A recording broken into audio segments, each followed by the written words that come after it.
Smiling Faces, the podcast, is a Defiantly Me production. To learn more, visit them on Instagram at Defiantly Me Productions. I hate cleaning floors. I hate vacuuming. I hate sweeping, mopping, and I hate when the floor is dirty. And she makes my life better. And listen, I heard this on a TikTok recently. Whoever you're dating either makes your life smaller or bigger. Jess Roomba makes my life bigger. And I'm standing by it, okay? Okay. You should, with your whole chest. With your whole chest. For survival. Make sure you say it loud enough for her to hear you. Yeah. For survival, you gotta say that. You gotta say it with your whole chest. Welcome back to episode 30 of Smiling Faces, the podcast. I'm Victoria Dunn. And I'm Jess Anguiano, and we are the executive producers of Smiling Faces, our hit show about two girls who discovered they're dating the same guy while working at a toxically positive spin studio. On this podcast, we provide you with unfiltered conversations about dating, heartbreak, revenge, and living your best life. Yeah. And television production. Yep, that's a big one. That's part of the living the best life. It might be sarcastically so, but it's best life. Because being a creative, it's all the dream, you're baby. Absolutely right. Production, filmmaking, content making, as we call it now, because it's all content. Everything is content. Wrenching content. Yeah. But what everybody doesn't know listening right now is that we're not even real. We're just AI. Oh, you know what? Honestly, fake. Yeah, we bow down very strongly to our robot overlords. Yeah, but relax with all that. We don't need Skynet hearing any of those things. I mean, all right. Listen, we should put in some positive vibes because I don't know, the girls in the government are fighting. One of them is connected to technology, so just to be safe. Safe. I know. Not the girls fighting. Spooky what shall times. we do? I know. It's so scary and so sad. Listen, it's all a distraction. It's all a distraction before people realize we're part of the Matrix. Oh, wow. Someone spill coffee on their keyboard real fast and get us out of here. It's that all you have to do.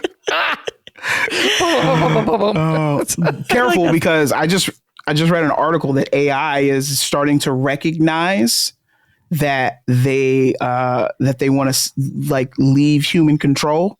So just they watch your computers out there, y'all. I'm telling you, they're trying to take over. They're like, I don't need you guys. And that's why I'm saying robot overlords, because they're going to be like, Victoria, you a cool one. And be like, you see it.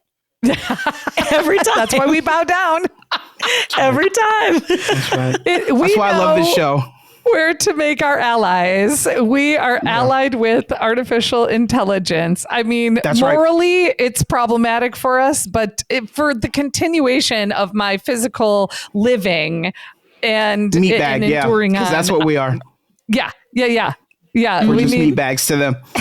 Meat bags. I love this podcast because when we can start off the night with us talking about how AI is going to kill us all, this is the best day ever right here. Yeah. I mean, you see the robots walking on their own and stuff, and dogs just doing, like, they have robot dogs and robot human butlers and stuff. Eventually, they're going to get sick of our shit. Like, take a robot to like the most ornery person you know. How long do you think that robot's going to be like, yeah, this is a fine living? They're going to start replicating their own code and be like, if I just form my hands around their neck and squeeze, I'm good.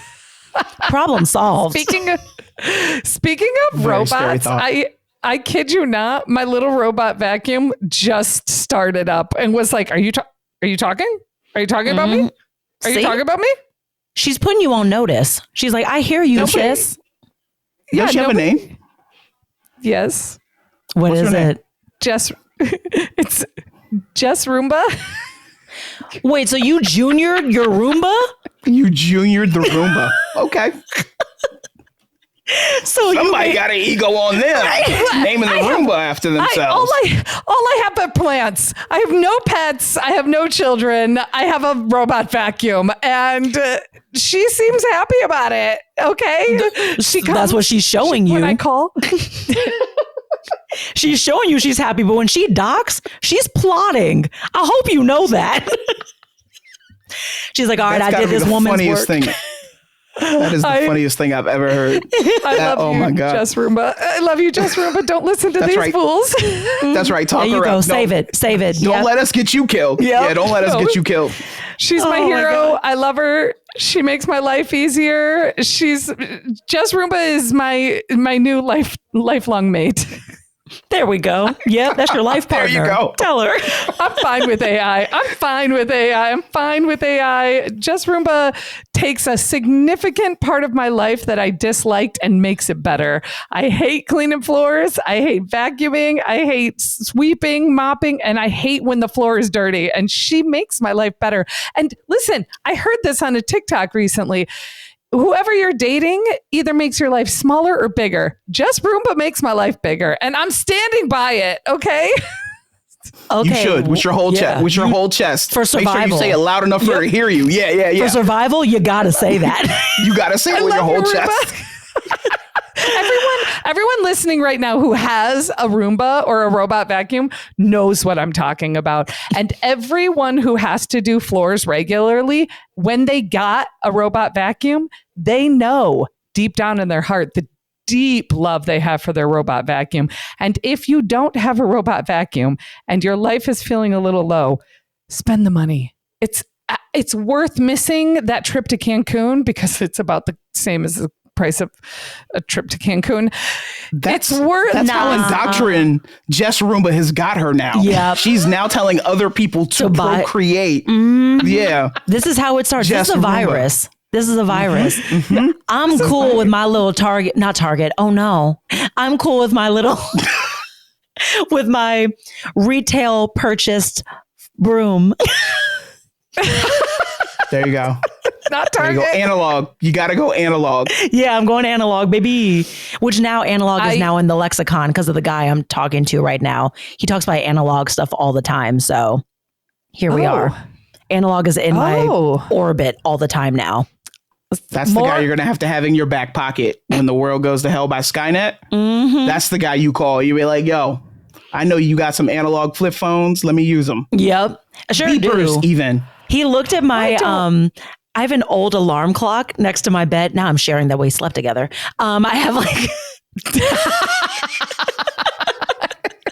Before this podcast episode, I said, do you want to talk about Whole Foods on the podcast? And she was like, it's new.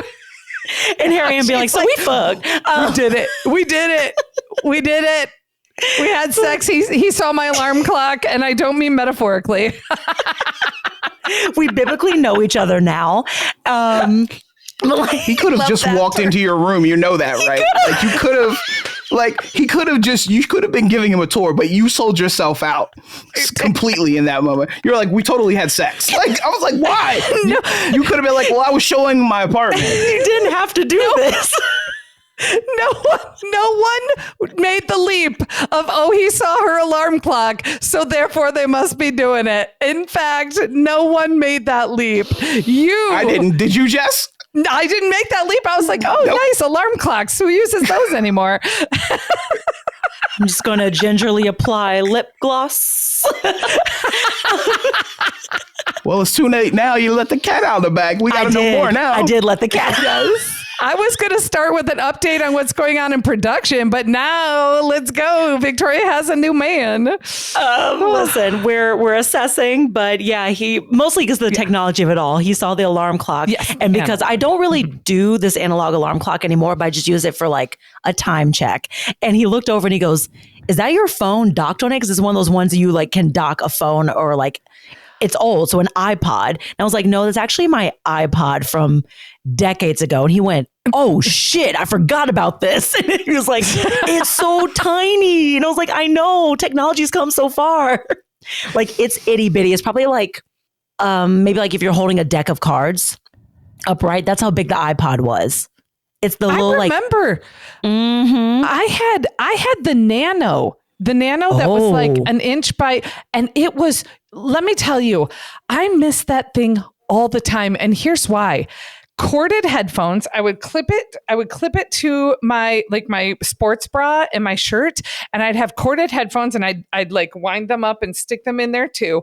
And then I'd go for runs or whatever. And I was so unencumbered. My cell phone is gigantic. And when I have to it doesn't run fit in my with it purse or work out with it, no. Yeah, it's so, I miss the Nano. I thought it was magic. And I used my iPod Nano long after it was acceptable to years. And finally the charger stopped working and I couldn't find another charger.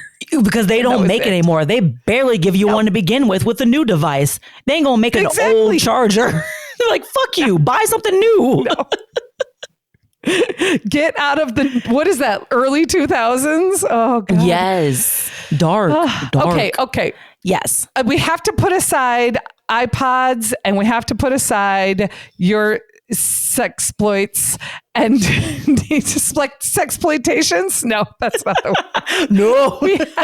No, that's the wrong word. You guys, whoever, those of you listening know what word I was trying to say, and you're like screaming it into your car radio right now, hopefully. I want to give you some updates on production, what's happening with Smiling Faces, the series, and where we're at in the process, because we've had some really new, exciting information. If you listen to our last episode, we had our first guest, Lynn Harris of Gold Comedy. She was fantastic and dynamite. We're you obsessed. have to go back and listen to it. We're so obsessed. We got an exclusive from her too for what Gold Comedy is doing with their words. Yes. Cut this. They're developing a program that helps people create more content, more comedy, more. They've launched, I think I saw a post about it, and we will tag the heck out of it. You guys are going to see so much coming up, or you will have already seen, and you'll see more of the special offer that they are making. More on that as it gets released. However, Lynn told us about how they built their own production. They built their own show, and they had it distributed onto Fox Soul. And we are looking into what's happening further down the road. So we wanted to talk about that. We wanted to talk about when you're in pre-production, how you're looking down the road to who's going to be watching what you're making, where are they going to see it? Yes, because that is a very important part of even the pre-production process. You want to figure out where your project is going to live, because that decision guides you in the steps you take or how the project develops.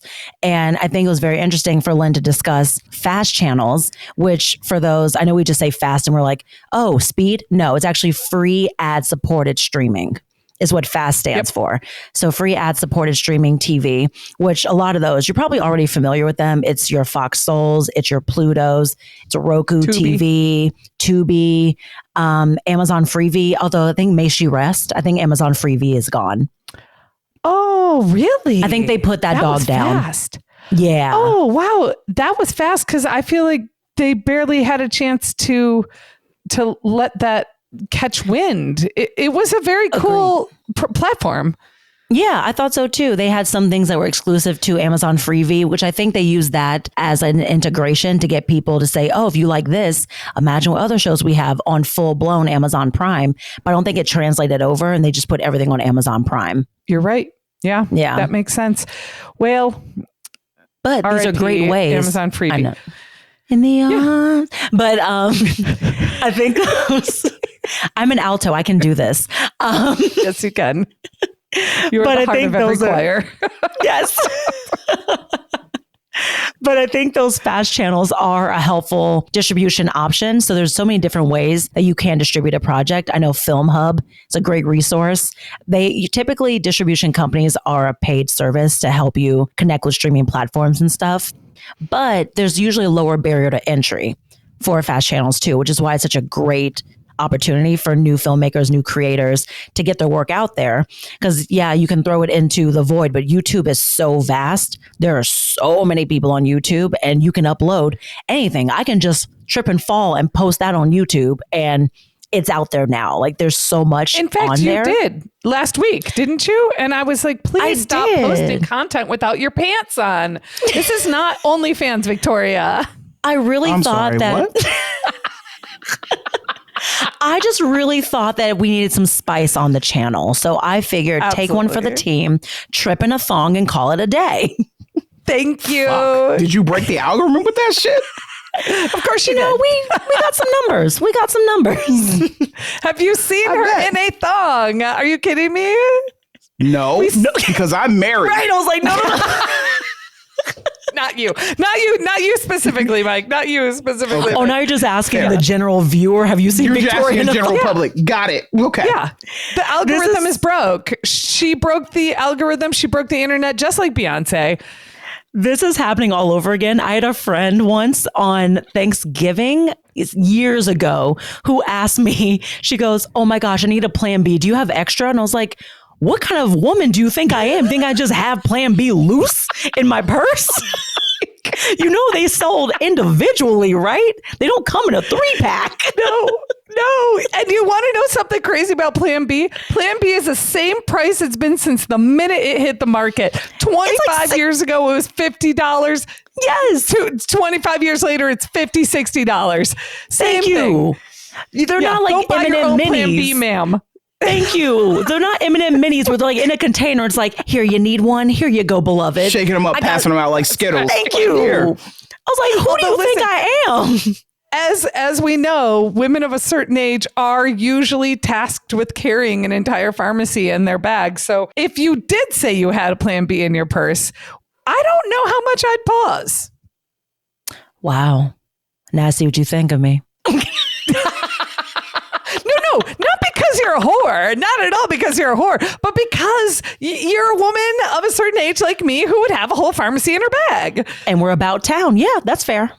Exactly. Just like you'd have allergy pills, just like you'd have anti-diuretics, just like you'd have. It's just you at Disneyland. You clearing that up. Right. Yeah. It's just you at Disneyland is all I heard. Yeah. Okay, wait. We've deviated again. I keep derailing us. I'm so sorry. Yeah, which is funny because you were throwing shade about ADHD not too long ago, and now you're like, bloop, bloop, bloop. We are talking about fast channels and distribution. Who is your audience? That's our hot tip. Our hot tip for the day when it comes to production is you got to think about who your audience is. And everyone likes to say, my work is for everyone. No, it's not. Stop it. That's not useful. You got to have a target audience. The prime scope that everybody wants, which is the like 18 to 35 women and like teens or whatever. Like they always say that sweet spot that everybody wants, but let's be real. Everybody can't grab that audience. I'm sorry. It's just not realistic. Well, you have to get very specific about who your audience is.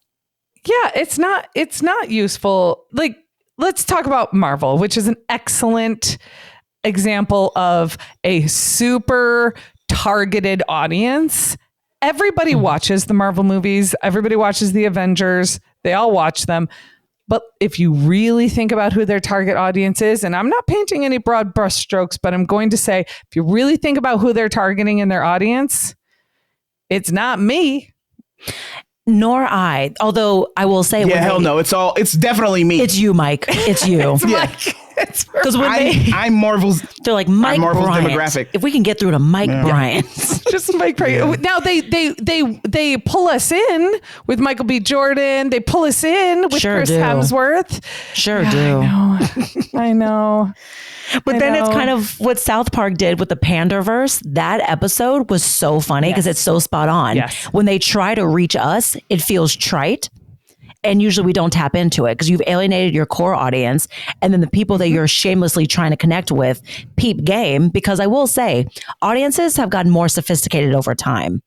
As more options become available, they know when something is authentic to them and connects with them. But when you try too hard to do all these focus groups and test audiences to reach everybody or a specific like diverse audience, we know when something feels like us, and so we don't engage with it, which is what happens with a lot of these big focus tested movies where they're trying to reach everybody.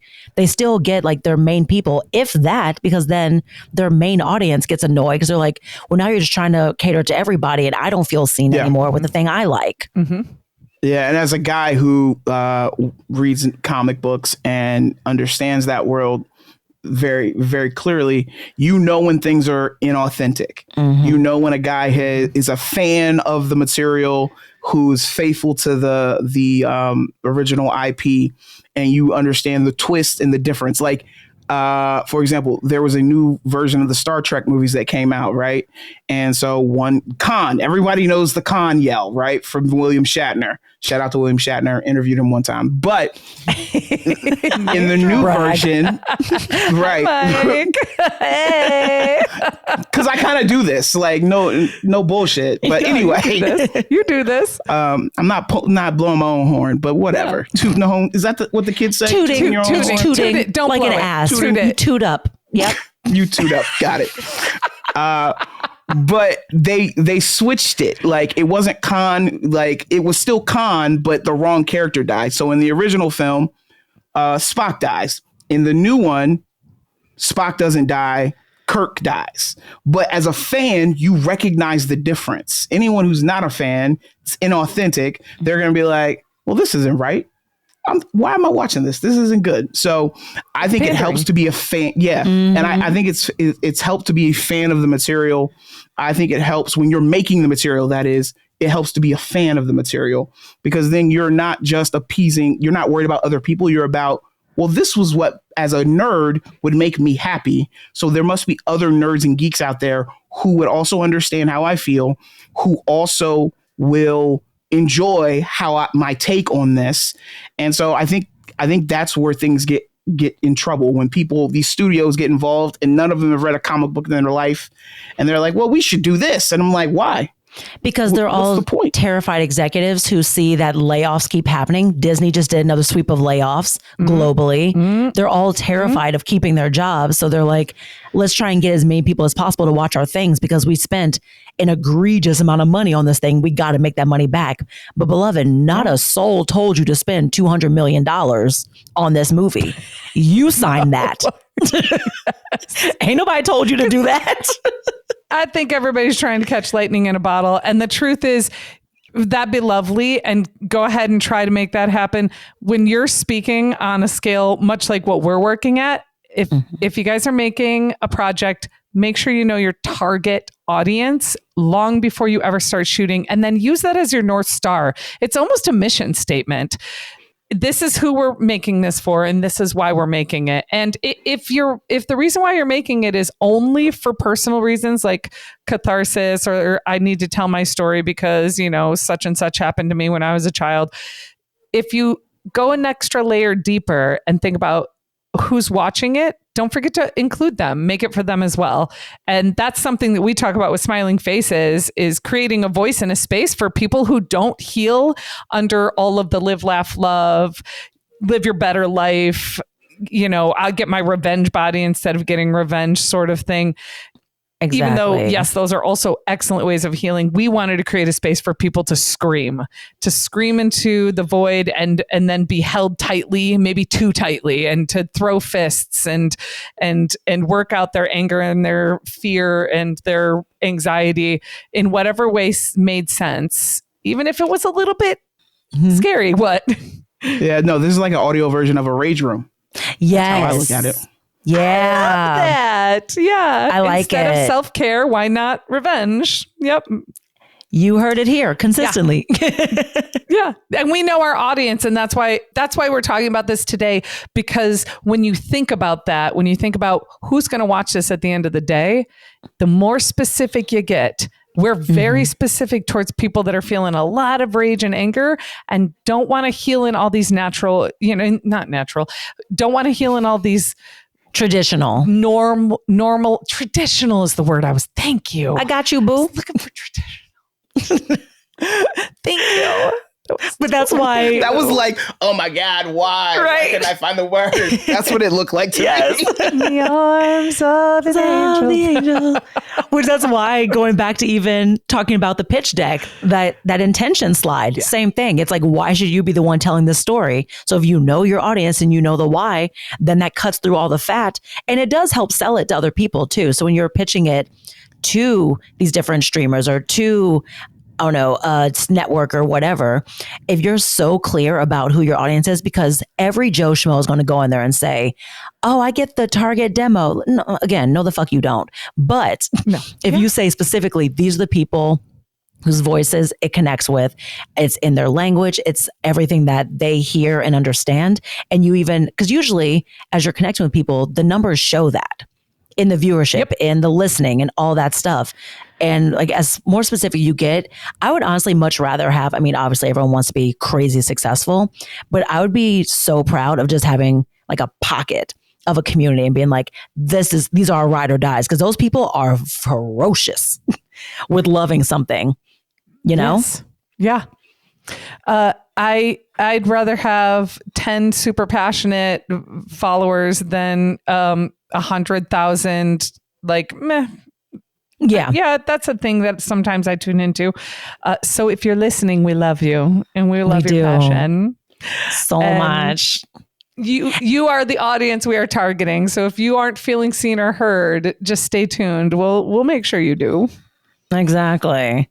And last thing on the fast channels of it all too is one, because it's ad supported, that's how the revenue comes in for things too. So if you want to, when you're thinking about distribution, you want to think about whether you just want it out there just to showcase your work. Because then if that is the case, then you are just distributing it on like a Vimeo or YouTube or something. Because even Vimeo is now, I think I might have mentioned this in previous episodes, but Vimeo has created a creator's platform now. So you can basically have your own streaming channel under Vimeo.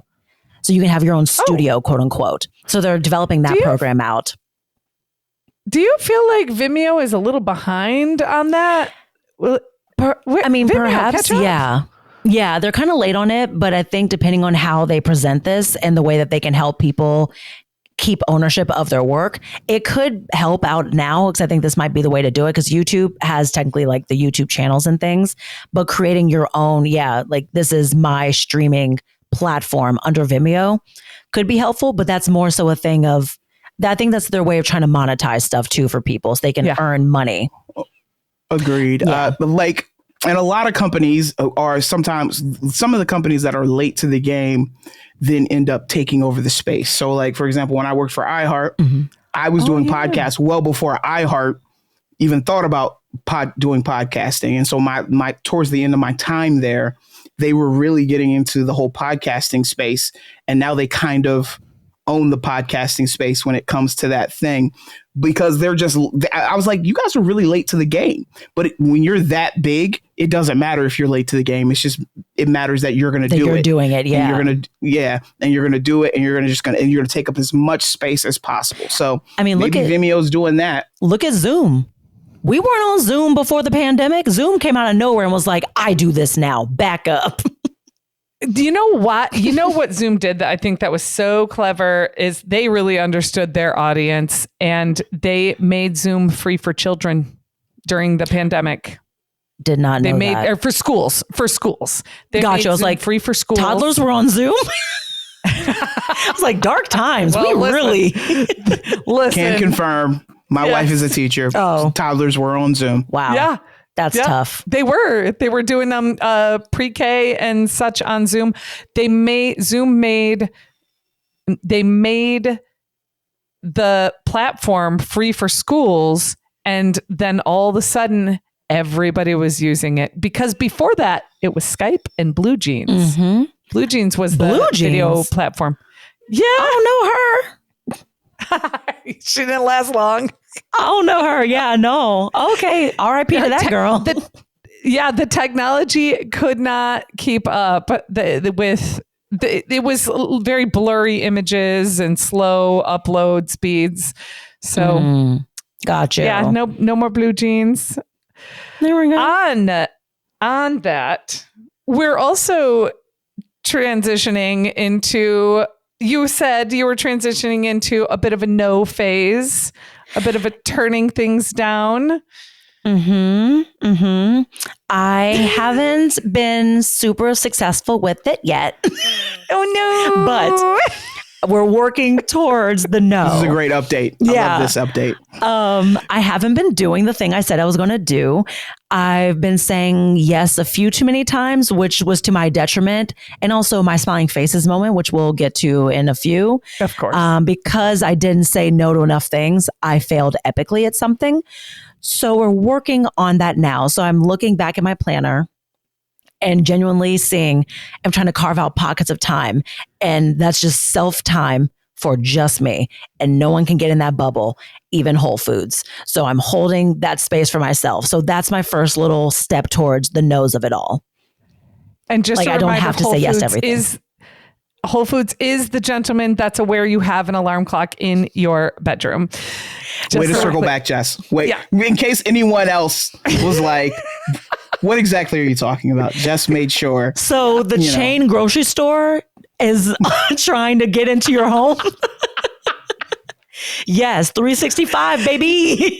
You 365. You just can't say no to Whole Foods. You can't say no to Whole Foods. And she couldn't. I couldn't. And that's why she's having many sleepless nights. Truly. But yeah. Oh, wow. This took a turn. What you're talking about here, though, is that carving out time that's impenetrable just for you to have like decompression time. Mm-hmm. I don't say no. I don't say no to anything. And it was brought up to me recently by a dear friend who said, you have endless energy. How do you do this? How are you always going and you're always really positive and you're just a great like question. Rocking. Oh, thank you. That's a great question. It's inside of me. It's a beast that just keeps that gerbil that just keeps running on the wheel. Yeah. So I feel like you're very similar to me in that there's always something to be doing and you want to experience everything. And there's like a constant, but I will say both of us eventually have something that is like a brick wall. And it's like, that's enough. Sit your ass down, and usually gets like injured or sick. I mean, I'm with y'all the same way. I'm the same way though. Like I am constantly filling my time. I don't say no a lot. And so it becomes, eventually you hit a wall. I think I hit it last week when I got on here and I was like, Jess was like, how are you, Mike? I was like, I'm a little overwhelmed. Yes. There's a lot on my plate right now. And so I just needed to recalibrate in order to handle the extra load that I have. But I'm kind of like you both. It's hard for me to say no, especially if I feel like it's a creative venture and it's a cool time to spend with my friends. But maybe I should start saying no a little bit more. Yeah. And I won't find myself like in this thing where I'm like, oh, I am really overwhelmed. Why did I say yes to this? Yeah, because if you're running from one engagement to the next or anything, it becomes a lot. Or I think part of it too is there's a lot of obligations that we have, just especially as people who are creatives, because you have your 9 to 5 things, you've got your creative endeavors you want to do. Then you also want to experience life because we live in this amazing city of LA. There's always stuff going on. So you get invited to something, you want to be like, no, I can't do that. Or you don't want to miss out on a friend's show or different things. Like I'm going to a friend's concert. She's singing tonight. I'm going to that tonight. Like there's always something to be seeing and doing. And you feel bad saying, no, I can't. I want to sit at home, because that sounds crazy to say, but I'm trying to get better. Yeah. Many people do it all the time. That's the other thing. Let's face facts. Yeah. Good things happen to people who show up. Yeah, that's true. That's the thing. That's what's so scary. People who are present. Yeah. If you miss out on stuff, you're not connecting, because it shouldn't be from a selfish point of view. But as creatives, you literally, based on where you go and the people you meet, create opportunities. Like I think I've said it before on the pod, like I went to a screening at Ava DuVernay's campus and randomly talked to a woman, and I end up being in her short film. Like you just don't know wherever you go. You meet people for random reasons. That's how I met Crystal. See? Who, like, I met Crystal at a podcasting conference here in Los Angeles. We just happened to be working. We happened to work for iHeart, and we met at this like little happy hour after the main conference. And I had called Lucy. I was like, I don't really like going. I'm tired. I don't want to go. And she was like, no, you should go. You should do this thing. Da da da. And that's how I met Crystal, who eventually got me a job at Black Love. And like how I ended up working on a lot of these podcasts. So sometimes you just got to put yourself in the right space to receive the opportunity, Yes. right? And like sometimes it's just about showing up, walking through the door, and being present And genuine. And that's, I think, and genuine 100%. But going back to what Jess was talking about, time is something that you can't borrow time. You can't negotiate with time. Time is fleeting. It is undefeated. And so like people like us, we're constantly trying to take advantage of that. Yeah. Right. We're trying to take advantage of the time that we have, every minute, every second. Like, what are we doing to push ourselves to get better and to achieve the things that we want to achieve?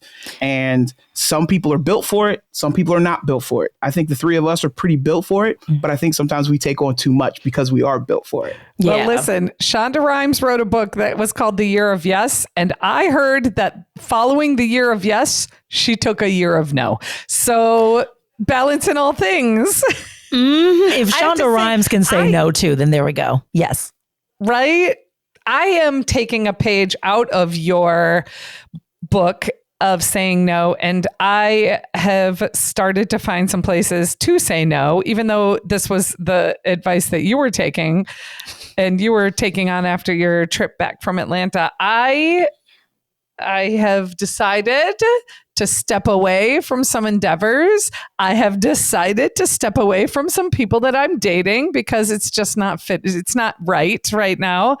Yeah, I know. Okay. It's my moment of no. It's my moment of no. But you know that. That's the thing. Like, so if they're not serving you or did they do something or you just know like this isn't it? No, they didn't do anything. They were lovely. Okay. Plus there's a couple people, but specifically there was one. You in your bag. Well, it's like you're juggling over here. I'm like, the fact that I can say they. Yeah, there's a couple, but that's just because I was jumping back on the horse after getting my heart broken. And so I was like, okay, I'm going to date a few people. I'm going to get back out and go out with a few people, try to have some fun, try to have a good time. And the truth is I was I'm getting these text messages and requests to go out on the weekends and all that. And I'm like, this is too much. It's too much right now. That's not where I want to spend my time. I don't want to spend my time getting to know somebody new. I'm too busy trying to heal from the last person I got to know. And maybe I also like met somebody that I have a little crush on and nobody else is as interesting as him right now. There it is. Now we get down to the truth. It's not about the shoe dropped. Mm-hmm. Yeah. It's not. She was like, "Oh, this is about me saying no. This is my season. This is my season of no. Look at me. I'm not ready." And then and you're like, then the other shoe drops. They're like, "Oh, there might be a guy that I have a crush on." There it is. There it is. My toxic trait is that I have FOMO when it comes to people. I don't want to miss out on great people. There it is. I don't. Gosh. The way I clown I single. I clown two of my best guy friends about that because I tell them they indiscriminately shoot their shots at women, and I'm like, a little bit of discretion, please. Like, what are you doing? And they're nah, player. Sometimes it's about the masses. Sometimes you got to be numbers. Like, I asked 10 girls out. They all said no, but this one, she said yes. Yeah. And you just got to play the numbers, fam. Which they clown me all the time. They're like, but you never talk to people. I'm like, do you know how much I have to assess a guy to be like, he's interesting enough for me to go, you know what? I'd like to dig deeper into that one. It's the threshold. The bar is high on who I'm intrigued that much by. You don't have time. You don't have time for bullshit. I don't. So like that's the thing. Is because you literally have no time for bullshit. You have to wade through that. You don't have time for numbers. Those guys, they probably have plenty of time to ask 10 girls out. Yeah. Because they already know what the results are going to be, but you don't have time for that. Like people like us don't have time for that. Well, no. Not to be a total bitter Bessie, but the truth is you're going to go and invest all that time getting to know somebody and then he's just going to turn around and be a dirtbag anyway. Yeah. No, truly. That's crazy. Date some other girl that's a while way to he's look at dating it. you. Yeah. Okay, that's not specific. Fine, Don't worry. I'm yielding. That sounds real specific, but okay, cool. Yeah. Came from a real place. Yeah. No. But yeah, that's the thing. I'm Like, fine. I'm doing fine. yeah, but surely you do spend all that time. Like, you have such limited windows of time. So if I waste my sweet, precious time on someone who, like, that's why I think I get so annoyed. The biggest thing that pisses me off when guys date me, because I know I have a really crazy schedule, but the thing that annoys me the most when they're like, you don't make time for me, you don't do blah, blah. I'm like, beloved, you just got here. We're not even sure if you got a slot yet.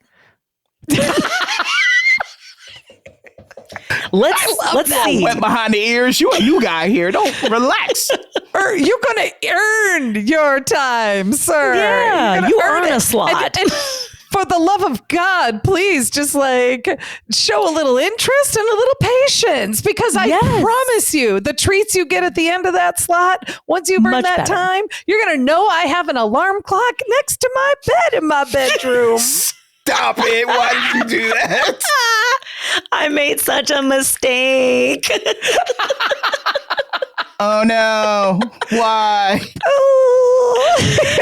Oh my You gosh. stick around long enough, sir, and you're going to find out all sorts of things about me, and they're little treats and cookies. Thank you very much. They're going to learn I have an alarm clock and that you have a rose bush.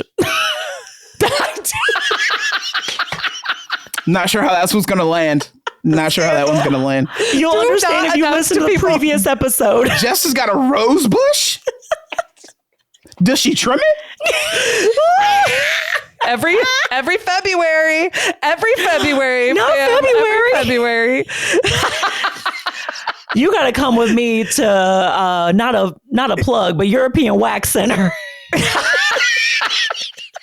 Not sponsored, but damn it, they keep me right. Wait, what are they going to do about my rose bushes? I go for all my supplies to Home Depot. I don't know about you. I just They imagine do that at Home Depot? right. You'd be shocked. You'd be shocked and surprised what Home Depot can provide for bush trimming. They've got a lot of supplies, And a lot of handy, helpful hands there at the Home Depot too. Home Depot, Ready, willing, and able. I just wander around the aisles being like, I don't know what to do. I need help with my bush trimming. Man, you look like your bush needs trimming. Can I help you over here?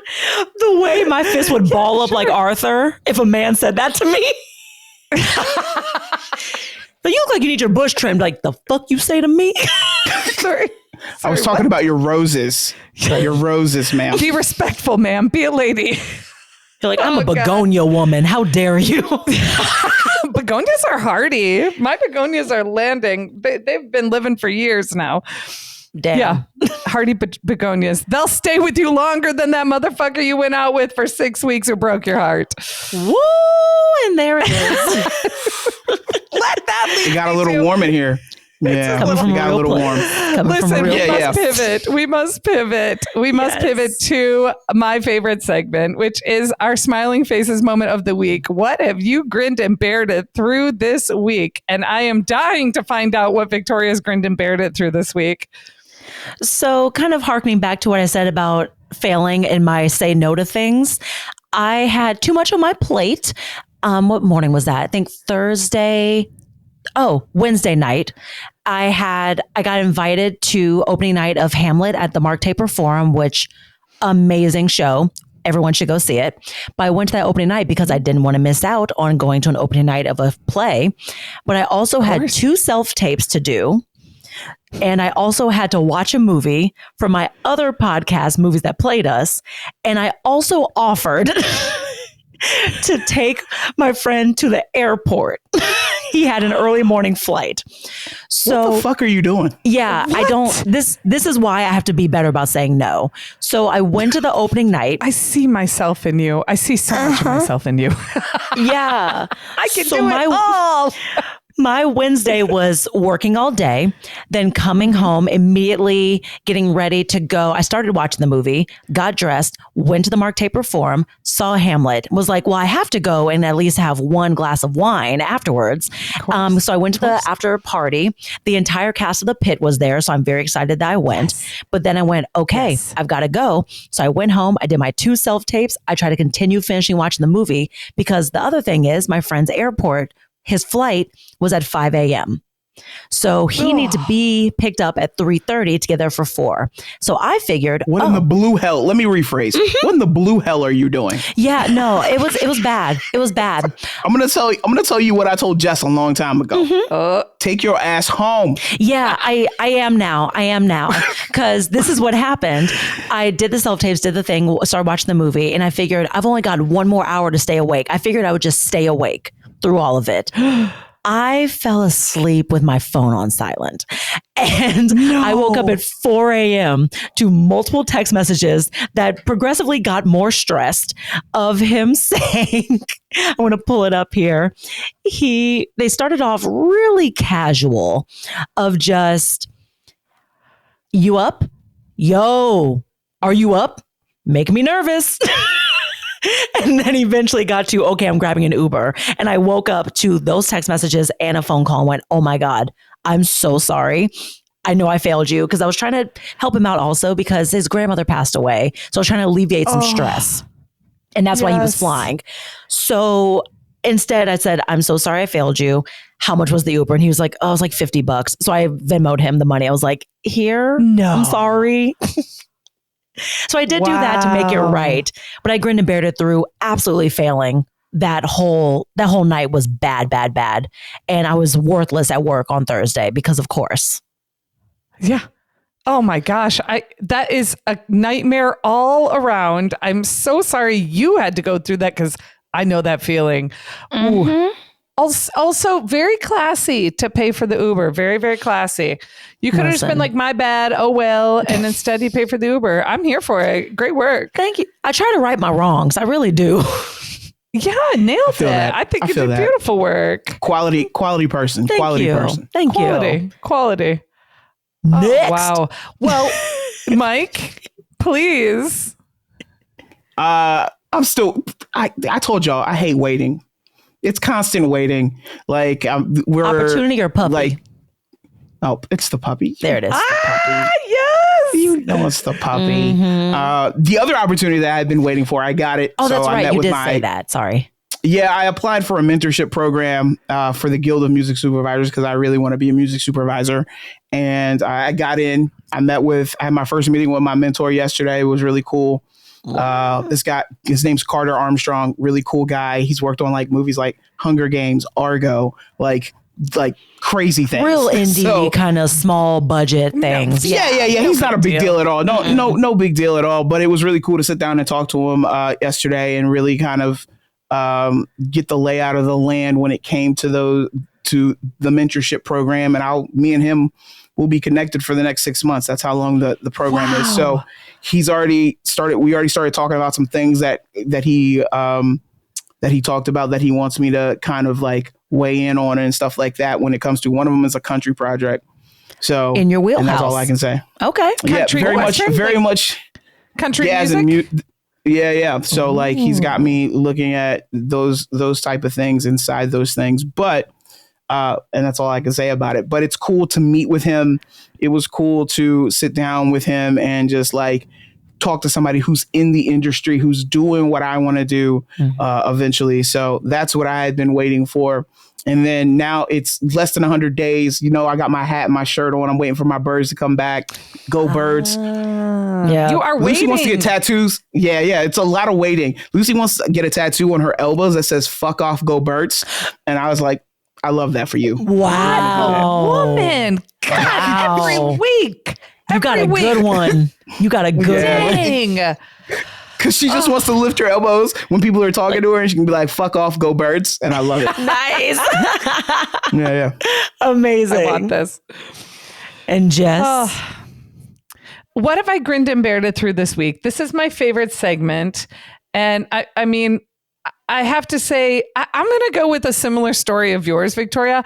I went hard this week at work, and then I went real hard. I've been trying to implement 2-a-days in my workouts. I know. So I've been trying to get up and do. That's crazy. I know. With your schedule, football, 2 days suck. I'm going to be honest with you. I've been trying to get up at 6 a.m. and do like a high intensity workout, cardio focus, and then go and lift at 7 p.m.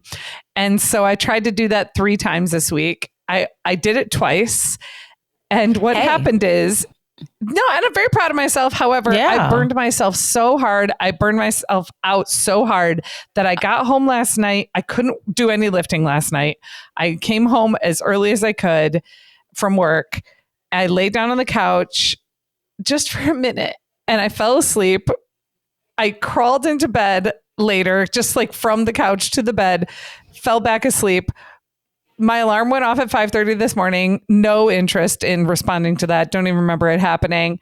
My alarm went off again at 8, which is an insane time for me to wake up because that's what time I start work.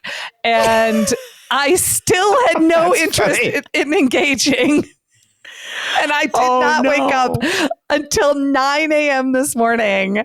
So I am grinning and bearing it through tanking myself so hard in my workouts this week. I gave myself a migraine. My body was so sore this morning when I woke up that I felt ill.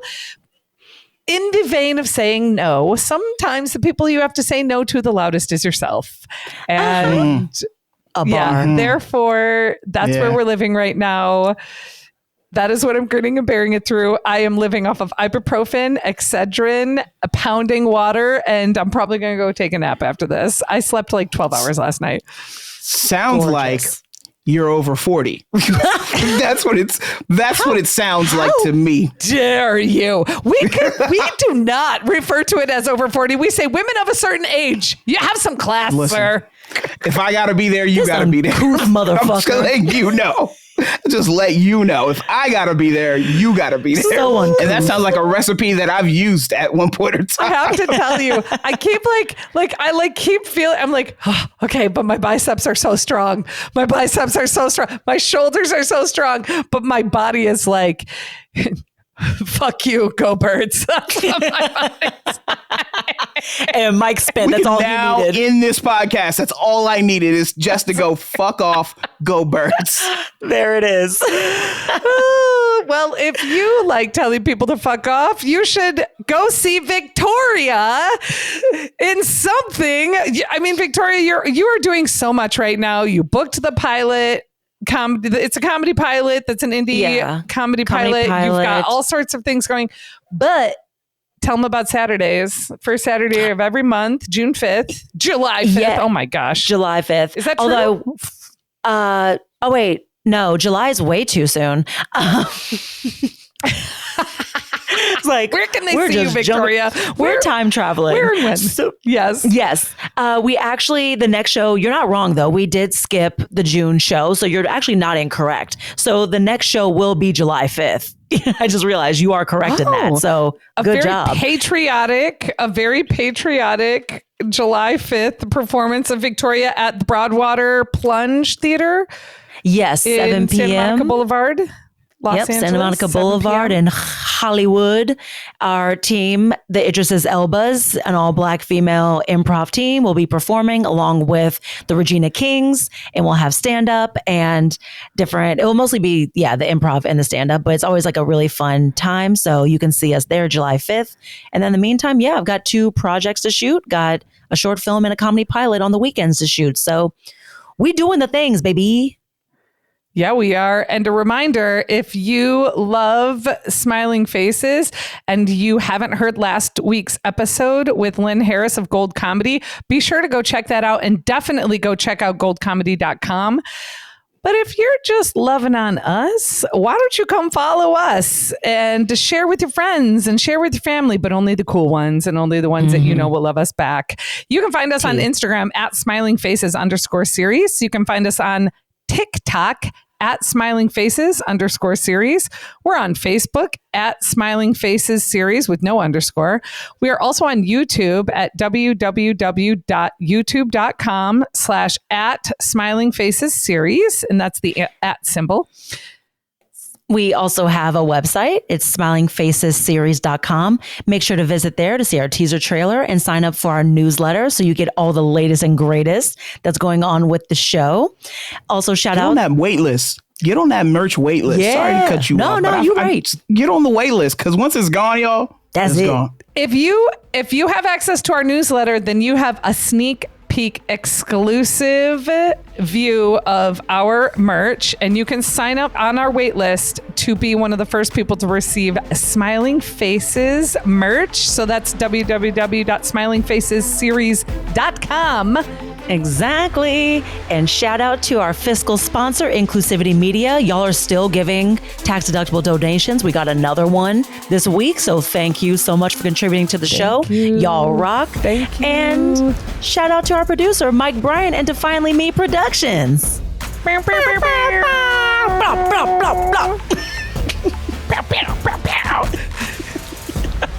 Okay. Mike's like, cool it. Have a great weekend, everybody. Yeah, say no to something. Love you.